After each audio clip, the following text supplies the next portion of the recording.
What is going on, everybody? Welcome back to the channel. Welcome to the Just Gonna Say It podcast on Tuesday afternoon at 4 p.m. Eastern Time. Good to see everybody here today. Thanks for coming and hanging out with us. We got a couple things off the top, and then we're going to talk about the thumbnail. So, first of all of these live streams are ad-free, so if you want to support the channel, use a super chat. You are welcome to do so. You can also go to DylanTalksTone.com and buy some stuff. Buy some pickups, merch, obviously pickups. That's the main thing. We've got a couple guitars over there. We got a few things over there that I think you'll dig at DylanTalksTone.com. One of the things is we brought out, because I've never done it before, we've got some of our flamed finishes on some of our pickups, and we finally did it with some P90s. So people have been waiting for that. So those are available. Those are on the website under it's under the pickup vault, I think, is where you'll get those. The other thing is, another little housekeeping thing, is the video that came out yesterday. If you have guitar questions that you want me to do a whole video about, go watch that video and then ask a question in the comments. That'd be super cool. That's something that we're trying to do, especially if you're not real experienced about guitar stuff. You're just learning. We'd love to have you ask a question, because I'd like to do that. I think that's pretty neat. Yeah. So there you go. There's a few things. So today, one of the things I want to talk about is that, I think it's interesting that it's hard for people to admit when they're wrong, right? But I'm always wrong. I'm basically never, ever right. Sort of. And I'm totally fine with it. Especially when it comes to the guitar tone stuff. It was really fun to watch this video yesterday where we talked about how guitar tone is, the 5 things that everybody needs for guitar tone, right? And then how everybody there's a bunch of people in the comments are saying I'm wrong. This matters more and that matters less. No. And I think it's great. I think it's so fun because it encourages conversation. So there's a couple reasons why. Oh, we have super chat. Hang on. Ad free. Thank you so much, Dave. One of the things one of the reasons I know that I can tell that I'm always wrong is because there are people who never want you to be right. So no matter what you do, you're just not going to be right. Right. So you could be completely right about something, but this culture, YouTube comment culture, there will always be somebody down there who will tell you you're wrong. Even when you aren't, right? Which is totally fine. I think it's funny. I find it humorous. The other reason is probably the rest of us. And that's because there is no wrong or right when it comes to this stuff most of the time. There are 2 things when it comes to guitar stuff, okay? There's 2 sides to things. You've got your objective side, right? And you've got your subjective side, right? And so you can't say that there is 0 right and wrong, because physics makes the guitar work. Science makes the guitar work, okay? And so for a long time, we have really focused on this channel about the science. Even then, people will tell me I'm wrong. It's kind of funny. And what's really funny about this, and I've said it before, guitars are the dumbest technology, right? There are I've said this many times, held up a smartphone and said, if this is a smartphone, then a guitar is one of the dumbest technologies ever, because it's one of the simplest circuits. It's the most rudimentary electronics. It's very, very simple. And so there's not a lot to it. And the physics, I don't want to say there's not a lot to it, but the physics are actually very basic when it comes to an electric guitar and how it works. And the bottom line is you keep everything tight. You make sure that there's a good setup on it so you don't have any rattles. Just play the guitar, right? Like that's it. That's really it. And then if you want to change how it sounds, put some new pickups in it, put some new pots in it, put a new cap in it. Pickups are kind of a spend, but everything else is cheap, right? So why are we even arguing? Why do we even talk about this for half the time? Because, you know, a set of pickups isn't cheap, so you want to get that right. But pots are $6, right? A cap is $5, right? So like, why is this even an argument, right? We don't need to spend a million years talking about this technical stuff. Just try it, right? So that's where it sort of goes over to the subjective side. So on the objective side, you have technical things, how they work, how a pickup works, how a capacitor works, how an electronics, how the LCR circuit in a guitar works, right? With an inductor, with a resistor, with a variable resistor, a capacitor, and a voltage divider, right? That's it. That's the whole guitar. So it's very simple. It's very easy science. The way a guitar string vibrates is very easy. Transverse wave, no big deal. Okay. Super easy. You can get into it a lot, but the science is pretty basic. The objective side, very simple. The subjective side then is how do you apply it? How do you play? Are you loud? Are you quiet? How do you apply it to yourself? Which is different with everybody, right? How you hold the guitar, how you sit, how you stand, how you fret notes, how hard you play, how soft you play. All those things are super subjective because we do everything so totally different. So on the technical side, there is right and wrong. Either it works this way or it doesn't, and that is science, right? And then the rest, which actually, when it really comes down to it, isn't that much. It has a huge effect on your final result, and it's really good to know the general setup of everything and how it works on the technical side, on the objective side, so that you understand how the guitar works, so that you can form a subjective opinion about how you want to use it. And then the rest of it's just up to you. And so for the rest of us who are not just jerks trying to tell people they're wrong for the sake of telling people they're wrong, for the rest of us who are cool, we're always wrong because there's no right. There's no, except for the technical side, there's no right or wrong. It's just kind of fun. And it would be awesome if the majority of the guitar community would latch on to that and be like, yeah, just do it do it however you want. Like, you know, honestly, I would like to get us back to picking pickguard colors. You know, when you go on a Facebook group and you'd be like, hey, should I get, cream or white? What do you think? What looks good on here? That'd be great. I would love to get to that. I would love to get back to that and have everything just be kind of dumb, right? All this super nerdy, heady stuff about how a guitar works. I think we should just get back to the fun. Because really, the reason why we do this is for the fun. It should be. It should be. This also leads us down a weird road. So we start talking about the subjective side versus the objective side. So the objective side is the technical side, right? And then there is all the opinions, right? Which is fun.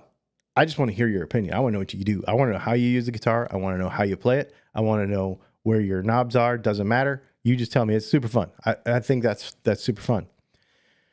On the objective side, there is a subgroup of this that we need to break down, and that is knowing versus believing. Because the science of this stuff, again, is pretty definable. Well, it is definable. Very definable, right? Ohm's law is a thing. You can choose to believe in science or not, but it exists whether you believe in it or not. So Ohm's law is a thing. The formula is a thing. It applies to almost basically everything in the guitar. And then there are some things on top of that. There are some math equations when it comes to magnetism. There are some math equations when it comes to tension over distance, and you know how the transverse wave travels with the string. It's all math. It's like super easy, right? It's not easy. There's some calculus and crap in there that actually I have to get help with because I'm not a big calculus guy. But it's easy to define. It's like, look, how strong is the magnet pulling on the E string when it is 150 thousandths of an inch away from the string? Simple. There's a math equation for it, and the bottom line is not enough to make a difference. So magnetic string pull is not a thing as long as the pickup is adjusted correctly, right? Science, math, super simple. Just define it. Done. There it is. There's the math. You can do the math. It's done. Okay. But then somebody would be like, yeah, well, I have a guitar and it does this thing. So there's a difference between knowing, which I know because here's the math, and believing, which is you can believe whatever you want. Whether it's true or not doesn't make any difference, apparently. But the science is the science. So not just about that, but about all kinds of stuff. So are you a person who just looks at it and says, well, that's what the science says, so that's what I'm going to believe because it's math. It makes sense, right? Now, you could just completely disregard it and say, yeah, but I don't care because I play guitar for fun and I'm just going to go play guitar for fun. And I don't even care about all that stuff. I'm not going to argue about it. And I'm just going to be like, hey, what color pickguard do you think I should put on this guitar? Or do you think I should put Super 8s on my guitar? Or do you think I should put DAFs on it? Well, where are your knobs on your amp? Well, I play really loud. I think you should get Super 8s. Done. Right? And I think that is a lot more fun. I think that's a lot more fun, because being wrong is part of the fun. It's part of the fun. It's part of the exploration of the entire thing. Because what happens is when you ignore the science and when you are trying to be right about something that is pretty easy to verify. Most of this stuff is very easy to verify. Then it basically just becomes a fetish, right? Which is what most of this stuff is for a lot of people, right? Mojo, all those things. I got all this stuff from like all the relicking stuff from the last couple of weeks. People are like, with the spirit of the guitar. I'm like, okay, you're fetishizing a guitar, right? For those of you that don't know, we're not talking about like handcuffs and whips and chains here. We're talking about worshiping an inanimate object basically because of its supposed powers, which is what you do when you're like, yeah, but the Mojo, bro. No. It's a piece of wood. It's a piece of wood. How it makes you feel. You can talk about that. But it's a piece of wood. Yeah. Let's see. Maybe there's some guitar questions in here. Are there double magnets? Are the double magnets the secret to the P90 sound? Kinda, but it really has to do with the coil shape. Really. You don't know where your knobs have been? I don't know where your knobs have been either. Get them things away from me. The tone is in the fun. That's a t-shirt right there. Tone is one of those words I try not to use. I don't know if you've noticed, but I make fun of it all the time because I agree. Because people are looking for it, whatever it is, and it's nothing. It's nothing. Do you like the sound or not? No? Okay, try something else. Like, what are you looking for? I don't know what you're looking for. Are you looking for that feeling that like you get high on when you play? You could say, I guess, that you hit it when you get there, but just doing it is going to be the way to do it. Right? Okay. This might not be a good analogy, but so the thing that popped into my head is surfing. So when you learn to surf, there's a bunch of sort of technical things that you need to know. For those of you that surf, you know this, right? Like you need to know, and I'm not talking about like the professional. I'm not talking about the person who reads the weather charts every day. I'm talking about the recreational dude who goes out on a Saturday, and if there's a wave there, he's going to try to stand up for the first time. That's what I'm talking about. Okay. So there's some technical stuff you need to know, right? Some balance things, when to catch the wave, how to paddle in, that kind of stuff, and weight transfer when you stand up, like how that basically works, right? So there's some sort of technical stuff. But then beyond that, it's just kind of a feel thing. It's real subjective. And your personal stance and how you stand on the board and how you approach it is going to be totally individual to you, right? And somebody's going to look at you and be like, man, he looks weird. His technique is really weird, but maybe it works for you. And then there's going to be this feeling, the first time you do it, you're going to get up and you're going to ride a little wave and you're going to fall down and you're going to be like, okay, I got it. That was cool. I did it once. But then you're going to actually catch a wave and you're going to really feel it. And you're going to go, oh my God, now I get it. And now I'm hooked. It's the same thing with guitar. Like some skill, some technical knowledge, and then there's a feeling that you get and you're like, okay, now I'm hooked.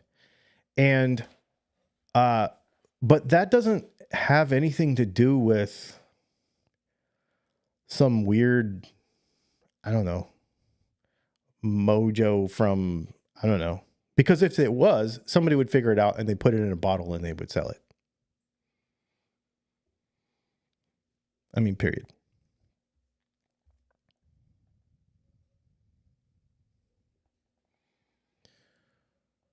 Let's see.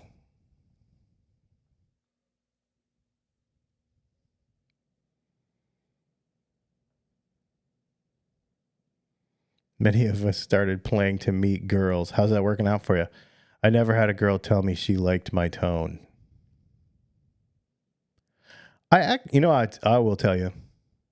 I think,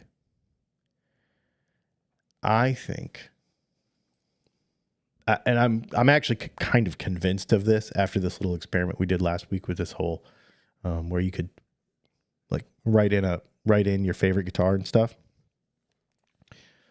I'm more convinced than ever that the real, like, kind of angry people that don't like, first of all, what I say, because I don't have a very conventional take on, well, life in general. Just so you know, everybody, that's not just restricted to this channel. That's my entire life. So I have a lot of friends and I know a lot of people outside of the guitar business who don't watch my YouTube channel, who still, I say something or I do something or I make a decision and they go, huh? Like, it's just who I am. Okay. So it has nothing to do with the guitar stuff, actually. I'm not a very in the box thinker. And it has bit me many times, but I don't care because it's who I am. So, because, we just shouldn't all be the same. That's how I feel. At least I feel that way, So that's why I don't have a beige Ford Taurus. That's why I don't wear, Rockport shoes, all that stuff. Whoops. Brianna got me this cool cup. Sweet. Except I think I'm out. I'm getting low. Been drinking a lot of water.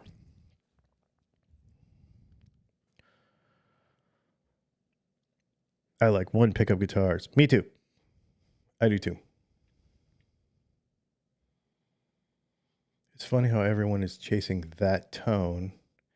Yet most of us have multiple guitars, amps, and pedals, etc., which is constantly changing our sound. Just hang on. Play and enjoy. So, you know what's funny about that? I agree. That's the sort of hobbyist I am. I'm very exploratory when it comes to that stuff. I want to try all the things. I just want to try all the things. Sometimes, you know, and we might not be in a position to have one of everything. So it means that you'll have to over time, like maybe sell this one and buy that one and, then, do that kind of stuff. But I'm the same way. I like to try all the things. I don't necessarily need, let's say this. I'll tell you this. If more guitar, this is not a virtue signaling thing, but I just know that I'm not that good. So I know that I'm not looking for, okay. So when B.B. King picks up a guitar, right?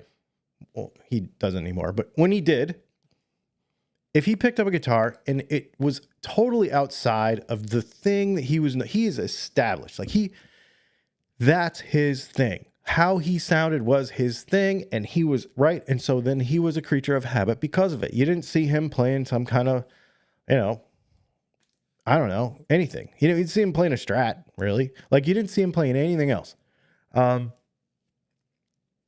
Because he was known for that thing, and that was the thing, and he liked that thing, and that was that. Period. So he wasn't real, but he was good enough also. When it didn't sound right, he would know. So if, let's say, there are guitar players there's a lot of them. Well, you changed strings on me, or once I changed strings, I had to, make some adjustments.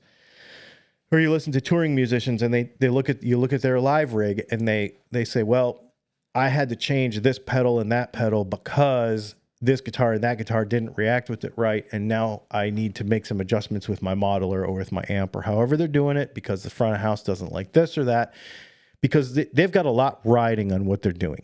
Right. So, Angus Young has to sound like him.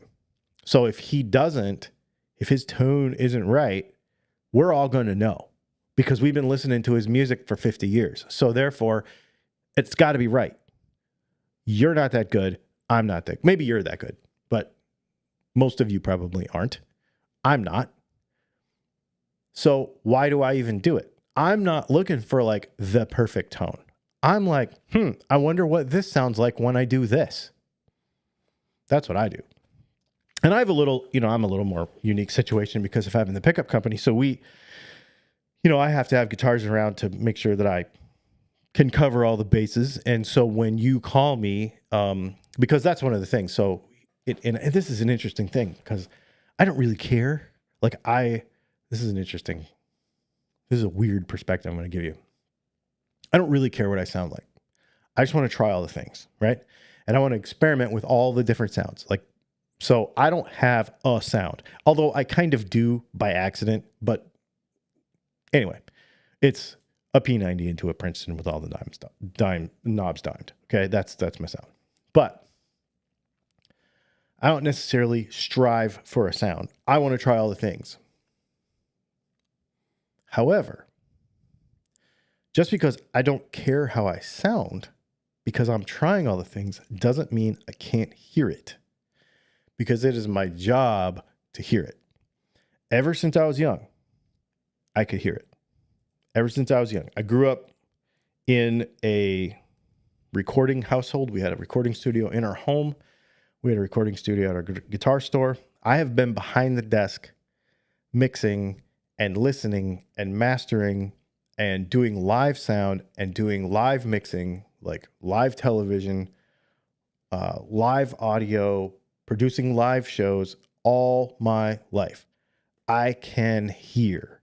And so I always tell people I'm better at making you sound good than I am at making me sound good, because I don't really care how I sound, because what I sound like is a whole exploration of everything, so that when you ask me what you want, I can be like, okay, I've explored all the things.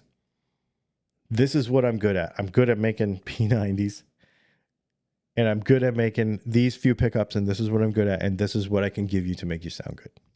After all this crazy messing around and doing all this exploring. But in that, there's a lot of being wrong. There's not a whole lot of being right. And there's a lot of willingness to just be like, oh, that didn't work, and throw it in the trash and start over. So my mentality is a little different, even than the normal at-home guitar player. But getting back to that, most of us, we don't play in situations where our tone is all that, I don't want to say is all that important, because it's important for us to enjoy it. So, but I do believe, here's what I do believe. I do believe I really can't stand all these spam phone calls. What I do believe is that I think it's easier to get something that's fun if you don't worry about so much how you get there. What I mean by that is, if you're not such a idealist when it comes to tubes and traditional setups and vintagey stuff. Now that stuff's really cool to have. I love it too. I would love to have a room full of all the vintage stuff.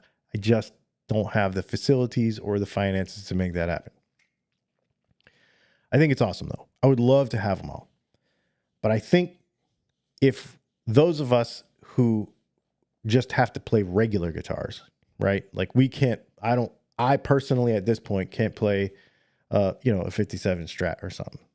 And I can't, maybe I guess I could pick up an old amp. I suppose I could probably afford that, but it would kind of go unappreciated because of not being able to play it loud. And, all those weird practical things. I think you let go of all that and you go, okay, it doesn't really matter how I get there. If I get there with a Positive Grid Spark Mini, if I get there with Boss Katana, if I get there with, a Princeton Tone Master, if I get there with a Kemper, if I get there with a whatever, it doesn't really matter as long as I get there, right? And there is a very good argument for more flexibility in a smaller space with some of these toys that don't take up, half a bedroom and a lot of electricity to run.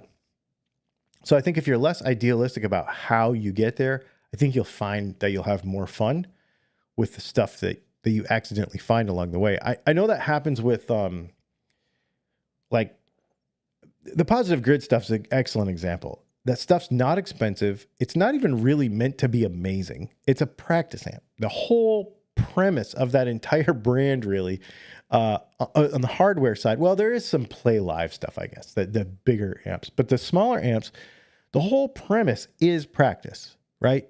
That's what it's for. So it's not meant to replace your huge stack of whatever. But if you just don't think about that and you just let it be what it is and let each piece of gear stand on its own and not compare it to, is it as good as this other thing? And just like let it stand on its own, you end up finding that you're like, oh man, I don't really like how this sounds. I like this one sound. Okay, so maybe you don't like every sound. Maybe 90% of the sounds on there are mediocre. But you find one that's kind of fun. And it happens to be like, for me, it's like some crazy 80s metal with a bunch of delay and super, it's not super practical, but it's fun. And so I end up playing it a lot because it's fun. Because you just let it be what it's going to be instead of trying to make it what it's not. And I think that's part of this whole not always trying to be right about stuff. That falls into that too, is the constant fight to make a piece of gear what it's not. The just as good as guys are probably the worst about this because they're trying to make a inexpensive piece of equipment in their minds be better than something that is obviously a more premium piece of equipment. So that's a tough row to hoe, I guess. Because then you fall into facts versus beliefs like we talked about earlier. But yeah, it all goes together. It's kind of funny. Let's see. Nothing is more fun. Yeah, so you're just talking about throwing a bunch of stuff on there and sounding like a big wishy-washy thing, and it's fun. When did you know that you hear differently than other people? I realized that most people hear differently than me at about age 20. I knew pretty early because of my dad. Because, I grew up, like I said, I grew up in an audio household. We had, we did not, even our hi-fi system when I was a kid was not expensive, but it was good. It was not anywhere near what I have now, but obviously technology's changed too. But I think, we always had, even our headphones, like when I was a kid, even our headphones, we had headphones that we weren't allowed to, you could use them right there and you could hang them right there, but you couldn't take them away from there because they couldn't get beat up because they were good. Like these ones, these are my good studio headphones that I don't, I have some other ones that I'd let somebody else use when they came over, but not these ones. It was kind of like that. And you learned as a child how to take care of a record and a turntable and clean the vinyl before you played it. And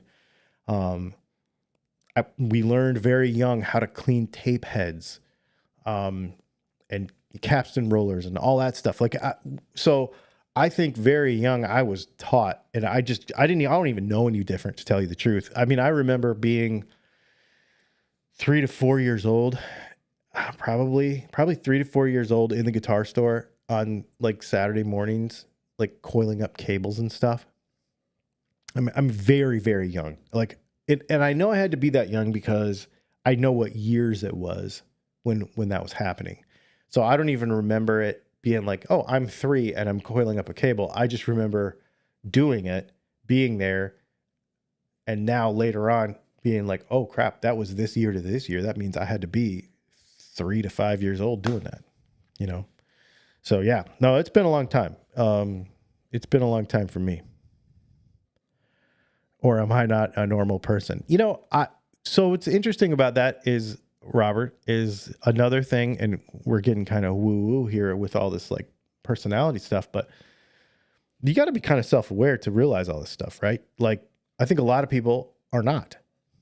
The people that fight and say stupid stuff in YouTube comments aren't. But taking that a next level and being no, I am trying to really be thoughtful about how I put this together. And I'm trying to be thoughtful about how I put it together instead of just taking what I learned in a Facebook group and doing it because that's what all the groups say. You know what I mean?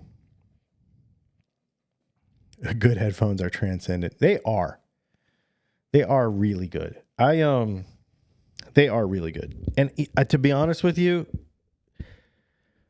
as time goes by, I used to be so much more of an audiophile and really, really picky. And, I used to have, I used to set up did I do it here?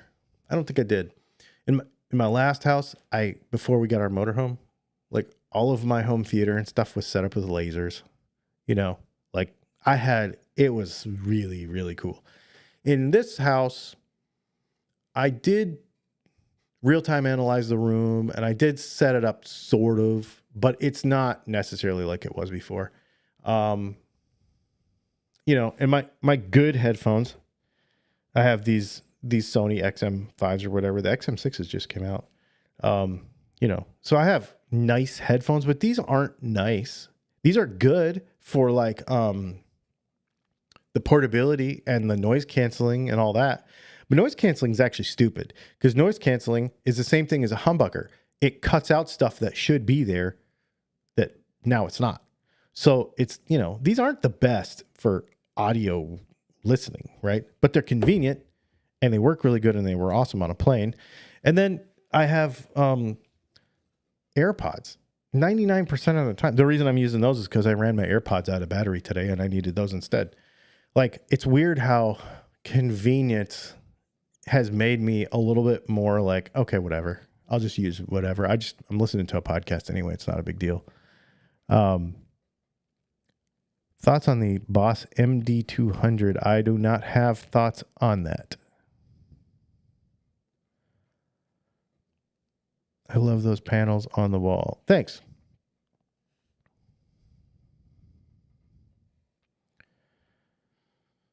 Yeah. Anyway, yeah. Funny conversation, but sometimes that's the way it goes. I don't really have a whole lot today other than that. Going to play some guitar probably tonight. Going to watch some hockey. And I'm going to play my Silver Sky. That's going to be the guitar of the night, I think. And probably a Positive Grid something, because it's easy. Or maybe nothing. There's a lot of times if I'm playing hockey or something, I'll just, or playing hockey, watching hockey, I'll sit on the couch and just play with no amp too.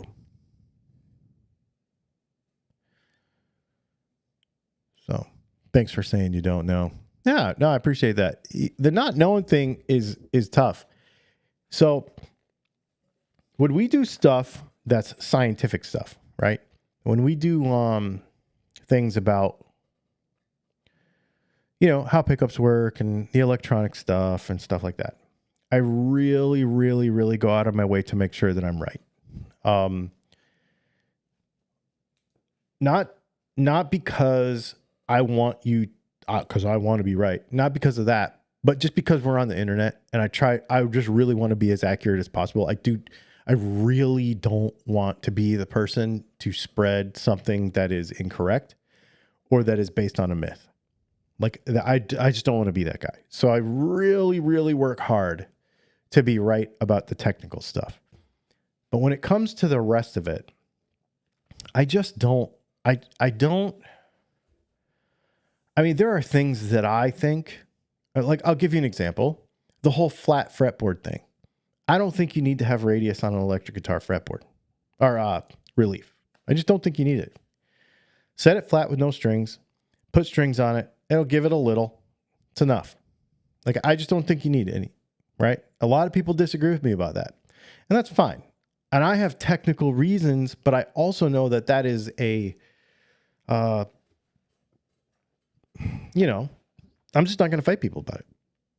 I think there are scientific reasons why it's better, but it's also, there's no point in talking about it because, or, arguing about it because the other way works good too. That's the other thing. Once there's more than one way to do something, then it doesn't matter. I mean, scientifically, there can be better ways to do stuff, but I'm not going to try to change anybody else's mind, But on the technical stuff, I want to be right for sure. And if somebody says, hey, you're wrong about this, we'll make another video. I don't usually take the old one down, but I will make another one. Be like, hey, I was wrong about, I can't think of something off the top of my head, but I'm wrong about specs a lot, like, because I don't care about specs. So I'll try to be as accurate as possible about specs, and then somebody will get in the comments and be like, well, actually, that fretboard size, that fret wire size is blah, blah, blah. And I'll be like, okay, thank you for verifying that, because, I want to be accurate, but I also don't care. Because frets are frets, So, not really, but you know what I mean.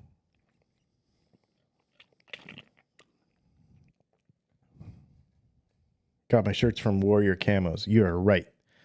Told you. They're really good. Awesome. Yeah, man. But yeah, I also don't know. There's a lot of stuff I don't know when it comes to,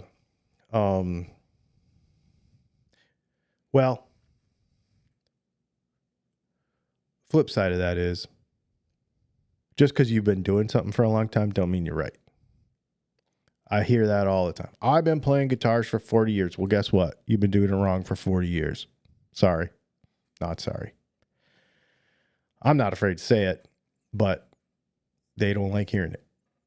Especially when it's something, when you look at it and you go, look, the physics is this. This is how it works. I don't know. But then there's also science, but then there's also like, okay, whatever, it's not worth arguing about. For example, I'll give you an example of that. I've been doing this for 40 years and it works for me. The whole stupid over-under thing when you put strings on a guitar. I don't care if you do that to your guitar. It's your guitar. I don't care. I ain't doing it. I think it's stupid. And scientifically, technically, from an engineering standpoint, you do not need to do that. Like, doesn't matter. You don't need to do it. 3 to 4 wraps. There will be plenty of friction. The strings will not slip. You will not have to worry about it. It's not a I'm just trying to make sure thing. They won't slip. But it's not my guitar. I don't care. So you can do it. So there's an idea. There's a thing where scientifically I am right, but I also don't care what you do. You know what I mean? I'm not going to do it, but top wrapping is another one. Top wrapping Les Paul, right? Do it if you want. It's fine. And you can believe everything you want to believe about what you're feeling. And I suppose you could make a case for downward pressure on the saddles, blah, blah, blah. But the problem is that you're not setting your Les Paul upright if you have to.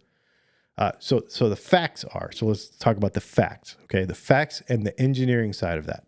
The facts and the engineering side are, that the Les Paul guitar was designed to raise the tailpiece up so that you do not have to top wrap, so that you can pick your breakover angle, which makes top wrapping a moot point. The facts are, and the science is, that putting the tailpiece all the way down does not create more sustain. That is the science. Okay. So the facts are also that if the guitar is used as intended, you will not have a saggy bridge because you're not putting that super gnarly break angle on there. Those are the facts. That guitar was engineered to work that way. That's how it was made.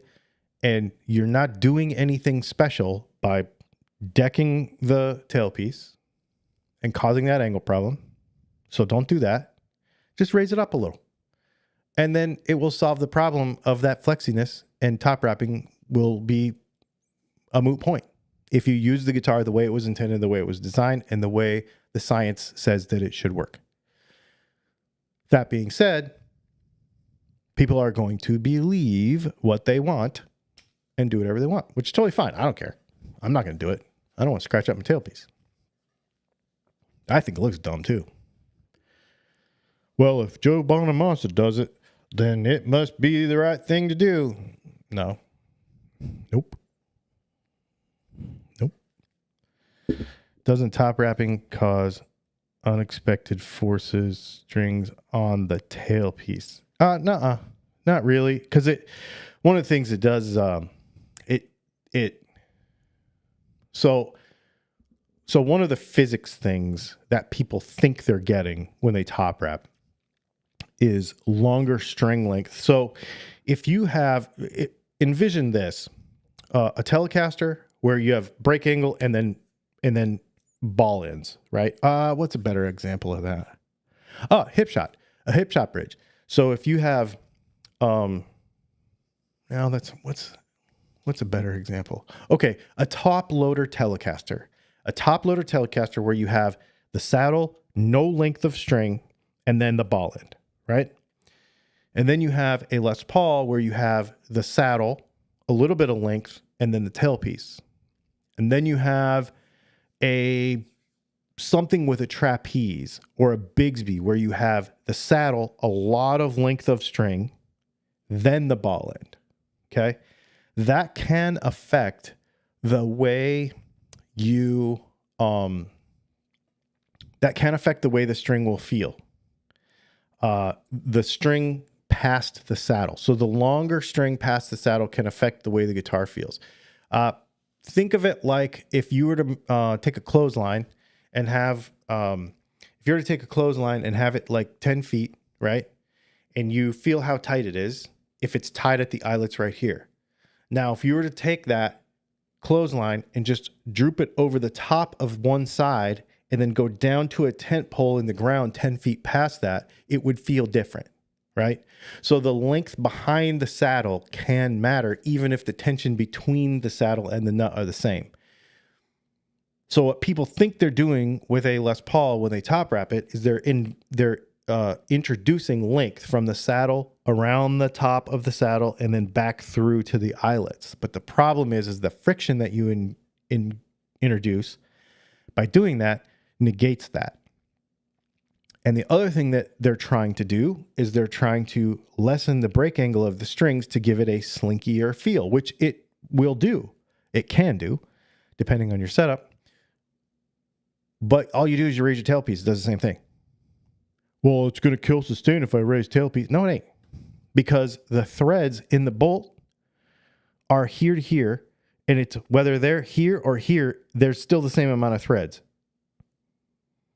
And when, I don't know if you ever noticed this, but it's a shouldered bolt. So if you run it all the way down, it's still threads. It's not rocket science. But people want to believe that so hard that it's so funny. Yeah, it's so funny. I top wrap because it gives me more sympathetic harmonics. Like the sound of overtones of a trapeze bridge. Okay, see, and it will do that. Yeah, it will do that. I personally hate that, but if you want that and you're trying to get that, I get it. I get it. And you know what's really interesting? Okay, so here's another thing. I've never heard this anywhere. This is something me and my friend Jimmy made up. Sort of made up. And I'm sure you've heard this, but I don't know. I've never had a conversation on the whole with all of you about this, but he brings up an interesting point with the sympathetic vibration thing, like the overtones and the harmonics and stuff. So, one of the things that, maybe you've heard me talk about this on the channel before. I made this up for my own self, but I call it, primary sustain and secondary sustain. Right. So the primary sustain, in my definition of it anyway, and you may have heard it called something else, but for me anyway, primary sustain is the actual mechanics of the guitar, like we talked about in the video the other day. So if everything works right, and it's really awesome, and this amount of sustain that you get is awesome, right? But then there's also secondary sustain. Secondary sustain is what you can introduce to it in post, basically. So you can take a pretty sucky sustaining guitar, not terribly, like not rubber nut or anything, but like, you know, a pretty kind of not awesome guitar, but with a compressor, with some, you know, fancy electronics, you can make it sustain for as long as you want. Now, when you have them both, primary and secondary, that's the best of both worlds, right? But what he's doing, this is interesting. I'm glad he brought this up. By introducing stuff that's not supposed to be there, because I think that stuff that's not supposed to be there, but he's using it, which is really neat. And I applaud you for saying that. I think that's really cool. So he's working on his secondary sustain in the guitar still, because he's like, you know what? And I don't want to put words in your mouth, but I'm guessing that what's happening is you're causing some weird harmonics, some weird vibrations and stuff. And then when you get it in front of an amp with, you know, some gain and some other stuff, you're able to do things with that, right? Sort of like, you know, when you play a really loud amp with unpotted pickups, for example, and you sort of play the room, and you can kind of like turn your body and you can make the guitar do cool things. Or with a hollow body, for example, you can kind of make it do cool things because of those harmonics that are happening and all those weird vibrations and feedback and stuff, which my guess is you could probably get some of that, which is really cool. I dig that a lot. That's neat. Introduce a high watt. Exactly. Yeah. No, that's cool, man. I like that a lot. I like my tailpiece and my not to be scratched up. But that's just me. I learned how to set up my Les Paul, my 335, and haven't had a problem. Yeah, I mean, if you set up a Les Paul correctly, if you set up any guitar correctly, here's the other thing.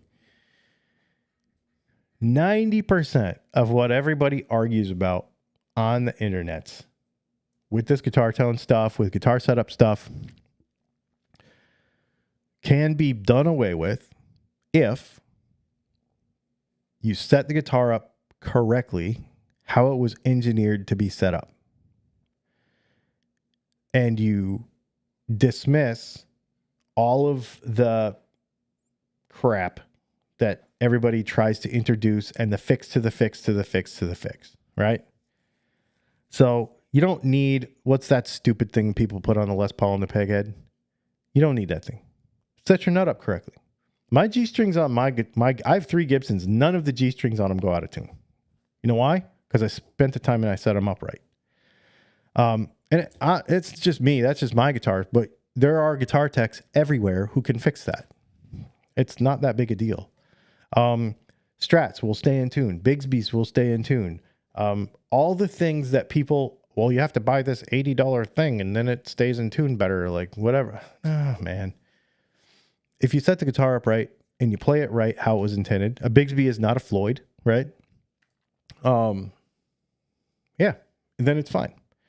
I think of all of the recordings that have been made throughout history, and the guitar players never complained about their G string going out of tune. Like Slash never complains about it.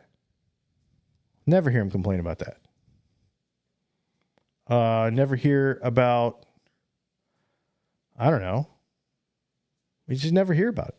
Like only people that aren't as good. But it really comes down to the setup of the thing, you know? Yeah. Anyway.